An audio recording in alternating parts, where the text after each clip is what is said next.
बिस्मिल्लाहिर्रहमानिर्रहीम। अस्सलाम वालेकुम। मैं हूँ चौधरी रफीक पसवाल। अफलातून कदीम यूनानी फ़लसफ़ी और मुफक्कर थे जो मग़रबी फ़लसफ़े की बुनियाद रखने वाले अजीम फ़लसफ़ियों में शुमार होते हैं। उनका फ़लसफ़ा आज तक मग़रबी दुनिया पर गहरा असर डालता रहा है। अफलातून की तालीमात, उनके नज़रियात और उनकी तहरीरें फ़लसफ़े के मुख्तलिफ शोबों में अहम मुकाम रखती हैं। वो अपने वक्त के सबसे बड़े फ़लसफ़ियों में शुमार होते हैं और उनकी किताबें आज भी फ़लसफ़ियाना तहकीक के अहम जुज़ के तौर पर पढ़ी जाती हैं। अफलातून की पैदाइश 428 या 427 कबल मसीह में एथेंस में हुई। उनके वालिद का नाम अरस्तु कलस था और उनकी वालदा का नाम परी एक्स था। अफलातून एक मुअज़्ज़ज़ और दौलतमंद खानदान से ताल्लुक़ रखते थे जिसका सियासी असर और रसूख भी था। उनके खानदान के अफराद ने मुख्तलिफ औक़ात में एथेंस की सियासत में अहम किरदार अदा किया था।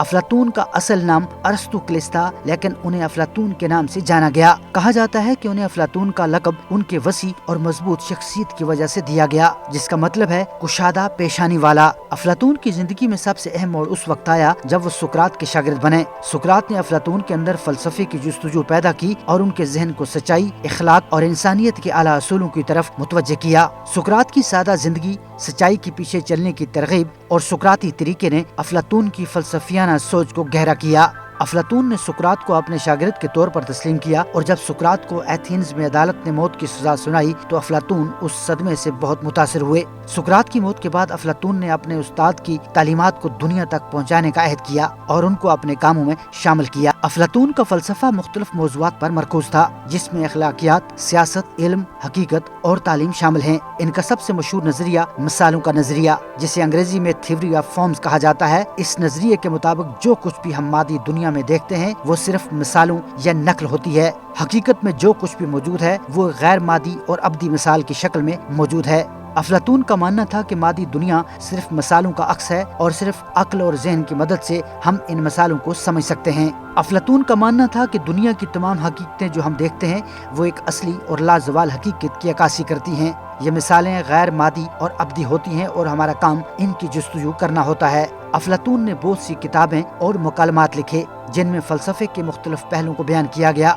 अफलातून ने अपनी किताब रिपब्लिक में अपनी मिसाली रियासत के तस्वर को बयान किया। उनका ख्याल था कि माशरे में इंसाफ का क़याम इस बात पर मुनहसर है कि हर फर्द अपनी फितरी सलाहियतों के मुताबिक अपने काम करे। अफलातून के मुताबिक रियासत में हुक्मरान वो लोग होंगे जो फ़लसफ़े में माहिर हों, यानी वो फ़िलासफ़र बादशाह होंगे, क्योंकि वो सच्चाई और इंसाफ के असूलों को समझने के अहल होंगे। उनके मुताबिक सिर्फ वो लोग रियासत के मामलात चलाने के काबिल होंगे जो अपनी अक्ल व फहम के जरिए अवाम को बेहतर तौर पर रहनुमाई फराहम कर सकें। अफलातून के मुताबिक रियासत में दो दीगर अहम तबकात होंगे, सिपाही और अवाम। सिपाही रियासत की हिफाजत करेंगे और अवाम का काम रियासत के लिए सामान मुहैया करना होगा। अफलातून ने अपनी जिंदगी के आखिरी हिस्से में एथेंस में एक तालीमी अदारा कायम किया जिसका नाम अकेडमी रखा। अकेडमी में अफलातून ने फ़लसफ़ा, रियाजी और दीगर अलूम की तालीम दी। ये अदारा यूनान का सबसे कदीम तालीमी इदारा था और यहाँ मुख्तलिफ कौमों से लोग आकर इल्म हासिल करते थे। अफलातून की अकेडमी एक जदीद तालीमी इदारा था जहाँ तलबा को फ़लसफ़े की गहराइयों में जाने की तरगीब दी जाती थी। अफलातून की वफ़ात 347 कबल मसीह में हुई। उनकी मौत के बाद उनकी तालीमात को उनके शागिर्द अरस्तु ने आगे बढ़ाया। अफलातून का फ़लसफ़ा आज भी मग़रबी फ़लसफ़े की बुनियाद समझा जाता है और उनकी तालीमात ने दुनिया भर में फ़लसफ़ा, सियासत, अखलाकियात और तालीम के शोबों में गहरे असरात मुरतब किए हैं। अफलातून का फ़लसफ़ा आज भी आलमी सतह पर पढ़ाया जाता है और उनकी तहरीरें मुख्तलिफ शोबों में गहरे असरात डालती हैं। उनकी रिपब्लिक और मिसालों का नज़रिया दुनिया भर के फ़लसफ़ियों, दानश्वरों और सियासतदानों के लिए रहनुमाई फराहम करता है। अफलातून की जिंदगी और फ़लसफ़े ने दुनिया को एक नई फिक्री रोशनी दी और इंसानियत के लिए अहम फिक्री ख्यालात फराहम किए। आज के लिए बस इतना ही। अगर आपको ये वीडियो पसंद आई हो तो लाइक और शेयर जरूर करें। हमारे चैनल को सब्सक्राइब करना ना भूलें ताकि इस तरह की तारीखी वीडियोस आपको मिलती रहें। अगली वीडियो तक अल्लाह हाफिज।